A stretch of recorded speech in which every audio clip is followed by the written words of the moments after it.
여러분 안녕하세요. 더오름 수학원장 이승준 선생입니다. 자, 제가 시간이 날 때마다 최대한 영상을 찍으려고 노력을 하고 있습니다.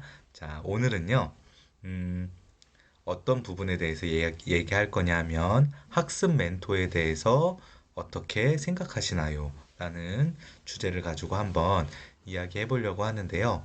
뭐 제 유튜브가 굉장히 이제 유명한 유튜브가 아니고 제가 유튜버가 아니기 때문에 뭐 이 영상을 많은 분들이 이제 보시지는 않겠지만 보통 뭐 적으면 한 50명, 많으면 한 100명 정도 보시는 것 같아요. 그 다 보시지는 않겠지만 그분들도 이제 그런데 이제 조금은 혹시라도 이 학습 멘토나 이제 학습 플래너를 하시는 분들이 보면 조금 비판적이거나 부정적인 이야기가 있을 수 있기 때문에 미리 죄송하다고 말씀드리고 시작하도록 하겠습니다.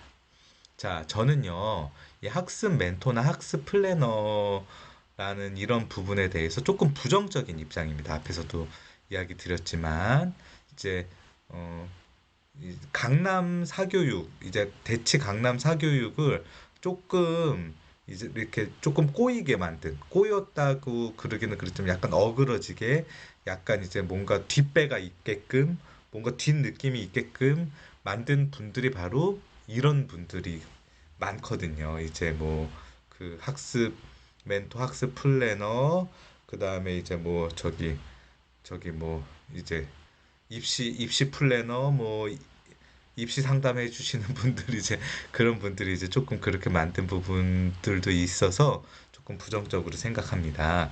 자, 이 사실 누군가가 내 계획을 세워준다는 거는요, 저는 맞지 않다고 생각해요. 나를 가장 잘 아는 거는 첫 번째는 나, 두 번째는 우리 부모님이지. 이제 누군가가 내 계획을 세워준다는 거는 부정적이고요. 그 계획을 세워주는 것도 이제 제가 이제 아이들을 항상 이제 제가 영상에서도 이야기하지만 아이들은 각자 다릅니다. 우리 아이들은 너무나 각자 다른 인격체고 다른 사람들이에요. 그런데 이제 이분들이 이 아이를 관찰하고, 근데 이분들이 직접 아이를 가르치는 사람들은 아니잖아요. 가르쳐보고 관찰하고 공부하는 것을 끊임없이 보면서 이 아이의 특징과 이 아이의 생각과 이 아이의 방향성을 가지고 이제 해주는 게 아니라 그냥 고정적이에요. 너는 이렇게 해야 돼. 이렇게 하니까 어떤 애가 성공했으니까 너는 이렇게 해야 돼. 거의 99%의 분들이 다 이렇게 멘토와 플래너를 해주시기 때문에 부정적이라고 저는 생각이 듭니다. 예를 하나 드리면요. 어, 그 올해 이제 대학을 간 친구 중에 저희 학원에 이제 오랫동안 다녔던 이제 친구가 한 명 있습니다. 이제 고등학교 3학년 초반까지 이 학생이 다녔는데요. 이제 이 친구가 이제 무엇을 했냐면요. 이 얘기를 한 학습 멘토를 했어요. 그래서 이제 저한테 이제 그런 얘기를 하더라고요. 뭐 멘토한테 일주일에 한 번씩 가야 된다 그러고 그 멘토가 이제 짜주는 계획대로 공부하고 학원도 이제 짜주는 대로 이제 가야 되는데 이제 수학학원만 이제 그 멘토가 가라는 데를 안 가고 저희 학원으로 온 거예요. 그래서 제가 이제 그 멘토가 그럼 뭘 해주냐 그랬더니 뭐 이것저것 공부하라고 하고 뭐 얘기를 해준다고 그러더라고요. 그래서 그럼 얼마를 받고 그 멘토 그랬더니 입이 떡 벌어질 만큼 비싼 돈을 받는 거예요. 제가 너무 깜짝 놀랐어요. 그래서 내가 야 이거 미쳤냐? 어? 왜 그런 데다 돈을 쓰고 그러냐? 막 그러면서 제가 뭐라고 했더니 이 친구가 막 얼굴이 울그락불그락 해지는 거예요. 그래서 아차 싶어서 내가 더 이상 얘기를 안 했더니 이제 그 얘기를 친구들이 듣고 왜 그런데 돈을 쓰냐고 막 그러고 막 그래서 이 친구가 굉장히 기분이 나빠했던 그런 기억이 나요. 그런데 이 친구가 얼마 전에 이제 입시가 끝나고 친구들이랑 찾아왔어요. 그래서 제가 웃으면서 너 그럼 고3 때까지 그 저기를 했니? 끝까지 이제 했니? 그랬더니 아니요. 고3 들어가면서부터는 그거 안 했어요. 저한테 그러더라고요. 왜 안 했어? 그러면서 너 그거 도움된다고 그때 막 거품 물고 막 그랬으면서 제가 이제 그러면서 너 그런데 솔직하게 지금 생각해 보면 그게 도움이 됐니? 그랬더니 아니라는 거예요. 아니라는 건데 이제 엄마의 불안함, 그 다음에 아이의 불안함, 어떻게 공부를 해야 될지 모르는 그 방향성을 못 잡는 그런 것들이 시장을 만들어 놨다는 거죠. 그 도움이 되지는 않았다고 저한테 얘기를 하면서 그 친구한테 변명을 하더라고요. 근데요, 선생님, 그거 해가지고 대학 잘 간 친구도 있어요. 저한테 그래요. 그래서 걔는 그거를 해서 성적이 오른 친구니 원래 공부를 잘했던 친구니 그랬더니 원래 공부를 잘했던 친구입니다. 그러더라고요. 저한테. 굉장히 비싸요. 이제 이런 것들 때문에 이제 그 다른 지역에서 강남은 뭔가 특별한 게 있다라고 이제 생각을 하시는 전혀 그렇지 않아요. 전혀. 이런 이야기를 그래서 제가 생각이 나서 다른 이제 저희 학원에 다니는 우리 학원에 다니는 다른 친구들과 얘기를 했어요. 그랬더니 이제 그 친구 중에 한 명이 자기 이제 친구도 그거를 한다는 거예요. 근데 뭐 이제 걔네 집은 굉장히 부자라서 뭐 그런 1, 200만 원의 돈이 이제 막 그렇게 이제 크게 이제 뭐 상관이 없을 정도로 부자라서 괜찮은데 그 친구는 그거를 해서 공부를 하나도 안 했는데 검사를 받으려고 공부를 좀 하게 됐다고 그러더라고요. 굉장히 이제 잘 사는 친구고. 그래서 제가 그 아이한테 물어봤어요. 그래서 네가 봤을 때는 그 친구가 그거를 해서 공부를 아예 안 하다가 하게 됐지만 그게 네 생각엔 비용과 그런 거 대비 효율적이냐? 그리고 그 친구가 공부를 하게 됐지만 네가 봤을 때 그 친구가 그 공부를 하는 것이 대학을 어느 정도 잘 갈 수 있을 정도의 성적이 나올 만큼 공부를 하는 거냐? 정말 공부를 하나도 안 하다가 그냥 학원만 다니면서 뭔가를 끄적끄적 되는 거냐? 그랬더니 대학을 갈 수 있을 정도의 수준으로 공부를 하지는 않는다고 저한테 이야기하더라고요. 현실은 이겁니다, 여러분. 현실은요. 네. 뭐 물론 돈이 엄청 많으신 분들 이제 뭐 그런 분들은 해도 되겠죠. 경제적으로 부담이 안 되는 분들. 근데 그런 분들만 하는 것 아니라는 거죠. 제가 물어보면 대부분 그렇게까지 넉넉하지 않으신 분들이 아이의 교육을 위해서 아이를 잘 키우기 위해서 이런 거를 많이 한다는 거예요. 효과가 없다는 거죠. 그리고 저는요, 이 멘토나 멘토링, 플래너, 그 다음에 이제 뭐 그런 이제 제가 갑자기 생각이 안 나요.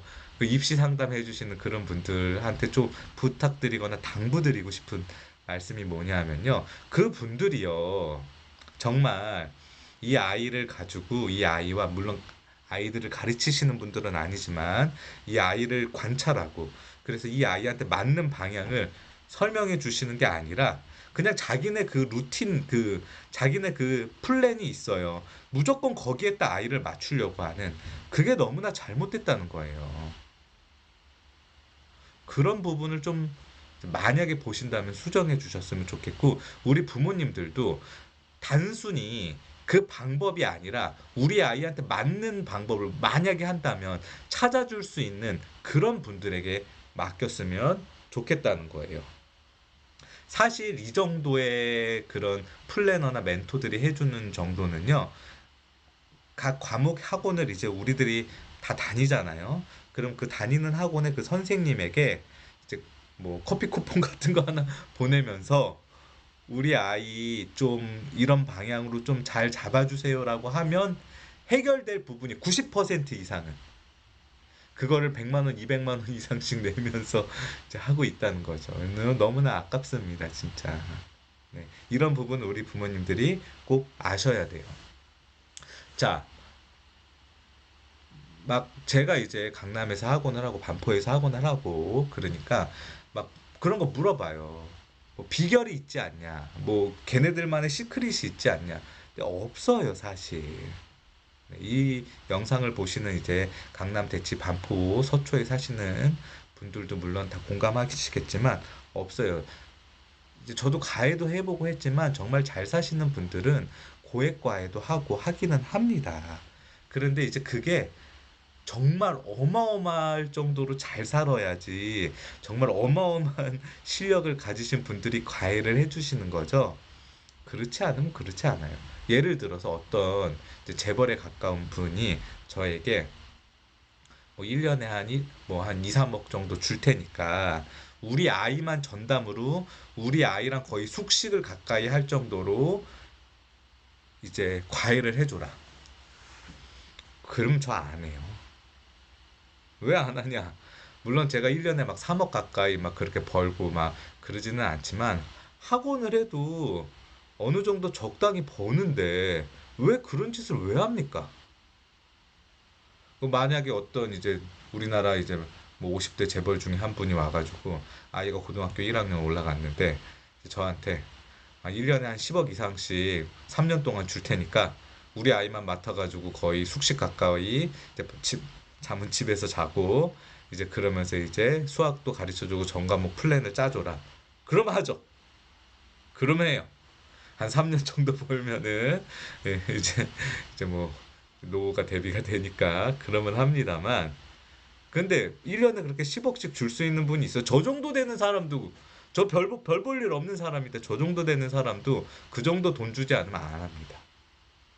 네. 그러니까 그런 거는 환상이에요, 여러분. 환상. 환상에서 깨어나셔야 됩니다. 혹시 뭔가 다른 방법이 있다고 생각하시는 분들은 학습 멘토 아이가 부모님의 말을 잘 안 들어서 그렇지 우리 부모님이 더 잘 만들어 주실 수 있어요.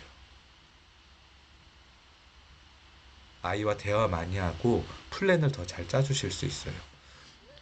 아이를 잘 파악하게 학원에 아이의 정보를 잘 주시고 학원 선생님과 좋은 관계를 가지면 학원 선생님이 돈 하나도 안 들이고 만들어 줄 수 있어요.